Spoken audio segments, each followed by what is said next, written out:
Hello everyone and welcome to the first sports update of 2022. We have a lot to cover today, so I'll get right into it.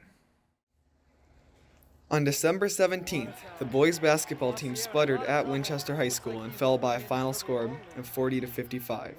However, they put on another thriller for the fans at home on December 20th against Watertown. This game was the dictionary definition of a back and forth slugfest. Everything Arlington did, Watertown seemed to have an answer for, and at halftime, it was 25 to 22 Watertown. Arlington came out of the half firing and played aggressive basketball that led to them scoring first in the second half off of a strong play by Will Chun, and eventually took a 39 to 34 lead into the fourth quarter. Unfortunately, Watertown refused to go down without a fight, and with 4:15 left in the fourth quarter, they took a 42 to 41 lead. Now it was Arlington's turn to fight back, and Will Chun, who had been making huge plays for Arlington all night, drew a foul and went to the line. He drilled both of his free throws, making him 4 for 4 on the night at the line, and Arlington took a 43 to 42 lead. The score remained the same until there were just over 3 minutes left, and Will Chun nailed another huge shot, an impeccable shot over a Watertown defender that gave Arlington a 3-point 45 to 42 lead. Hinting at reminders of Arlington's home and season opener against Lexington, Watertown proved to be a very tough and very well-matched opponent. They reclaimed a 46 to 45 lead in the final minute of the game, and now Arlington needed some last-minute magic again. On Arlington's first attempt, they lost the ball out of bounds and Watertown took over with 24 seconds left. It took 3 intentional fouls by Arlington, but finally they got the ball back with 17 seconds left. Watertown knocked the ball out of bounds, but Arlington got one last chance with 10 seconds left.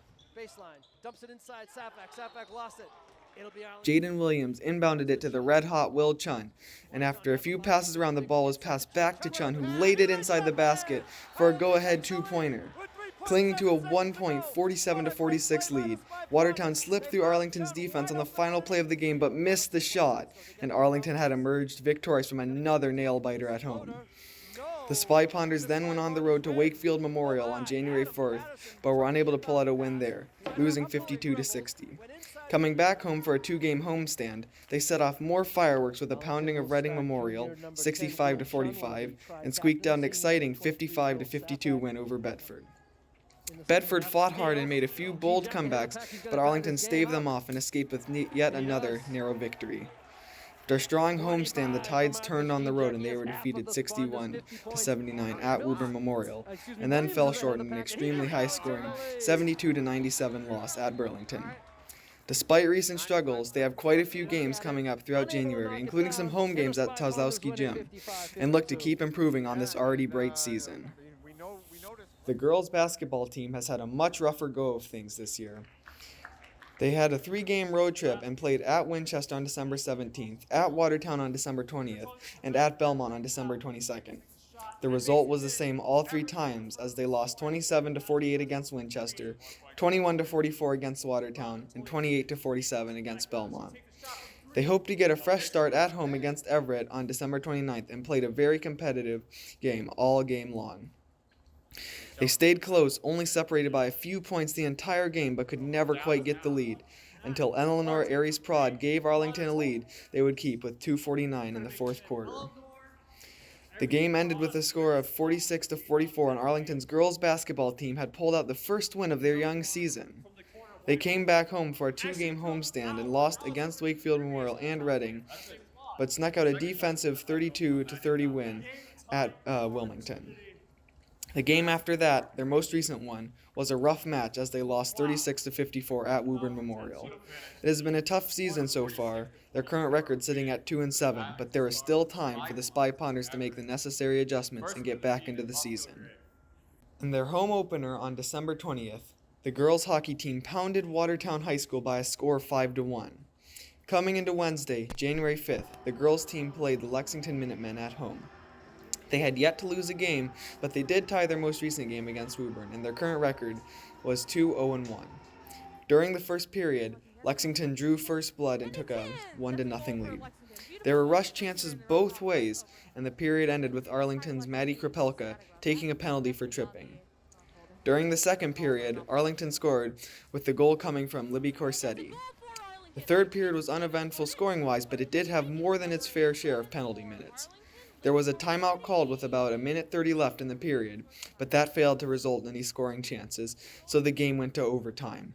It was back and forth in overtime until Libby Corsetti, the hero of the game, scored again, winning the game 2-1 in an overtime thriller for Arlington.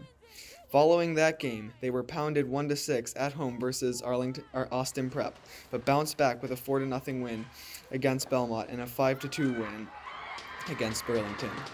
Both of those wins came on the road, and their overall record this season is a commanding 5-1-1. The boys and girls hockey teams are always one of, if not Arlington's best sports teams. This year is no exception, as both teams have gotten off to an outstanding start. The boys team has won 6 of their first 8 games and has only lost 1 so far. Recently, they have won against Burlington, but also lost at Hingham and tied at Belmont. Despite their rough patch, they are controlling a 7-1-1 season record currently. All of their wins have been sealed off by at least 3 goals and some by as many as 6. Their best game so far was at home versus Wilmington on December 22nd. They put on quite a show for the home fans, scoring 4 goals in the first period alone. After getting shut out and actually outscored 1-0 in the second period, Arlington finished the job with 3 insurance goals in the third period, and Arlington won 7-1 over Wilmington. Each of Arlington's goals came from a player who had not yet scored in the game, as they moved the puck around the ice well. Russell Hirsch was key in that game, scoring once and tacking on a couple of assists as well. The Spy Ponders are playing very well as a team this year, quite similar to the way that they have performed in previous seasons. Unfortunately, the boys wrestling team has hit a rough patch. After starting 3-0, they have slumped, losing 5 out of their last 8 matches. This puts them at 6-5 for the season. Strangely enough, they have scored exactly 12 points over a stretch of 5 matches. Only one was good enough for a win, a 12-6 defeat over Beverly High School. The next time they faced Beverly, they lost 12-66, adding even more irony to the numbers. Arlington surely has not lost sight of what worked well for them earlier this year, because they are still maintaining an above 500 record after a strong win over Belmont, 48-36 at home in their last match, and they will do everything in their power to get back on an upward trajectory. The boys swimming team is off to a good start in their season, winning 3 out of the first 4 matches they have competed in so far this season. Winning has been a common theme so far for most Arlington winter sports teams. That's all for this week's sports update. Special thanks to Corin Dixon for help on this week's update. Thank you for tuning in to the first sports update episode of 2022. I'm Xander Lee.